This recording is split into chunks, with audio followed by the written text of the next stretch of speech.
Pregação expositiva pode ser resumida em 3 verbos. Primeiro, ler o texto.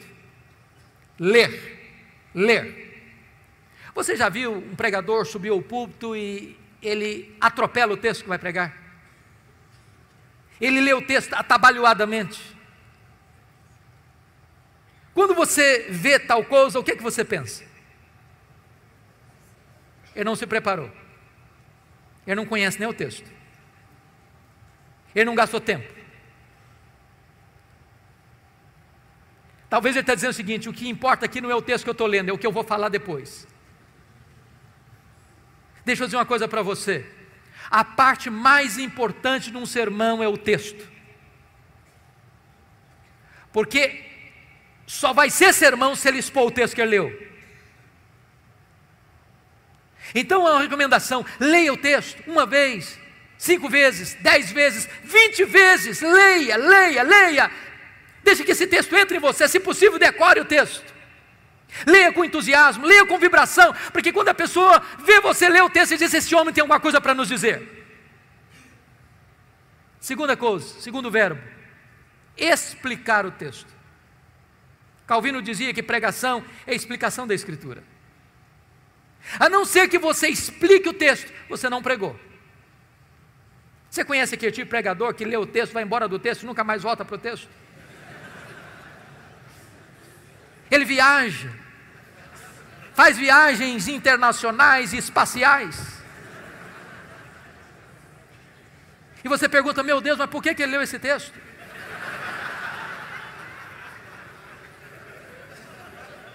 Você conhece aquele tipo de pregador que diz assim: eu já tenho o sermão, só preciso encontrar um texto agora?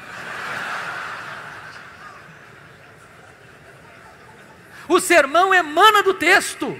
O sermão é a explicação do texto. E por isso nós temos uma palavra técnica que os pastores conhecem, que é exegese. Exegese vem de um prefixo ex, que significa tirar do texto o que está no texto. Cave o texto, descubra o texto, veja o que está lá.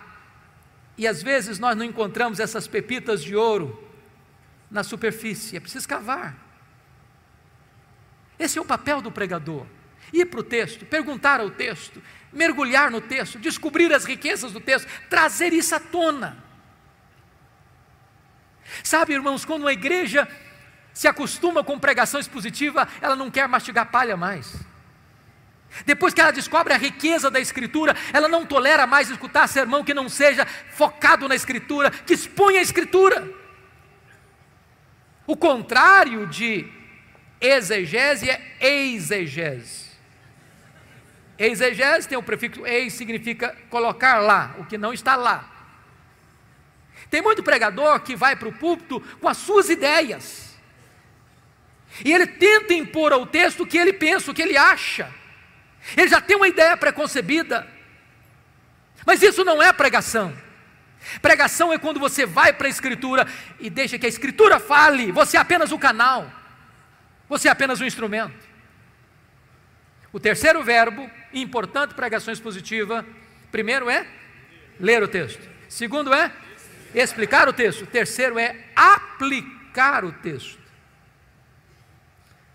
Dr. John Stott escreveu um livro importantíssimo, que penso ainda não está em português, Entre Dois Mundos, e ele disse que pregação é a união desses dois mundos, o texto antigo com o ouvinte contemporâneo. Se você não conectar o texto ao ouvinte, você não pregou. Pregação não é um discurso diante do auditório. Pregação é uma palavra ao auditório.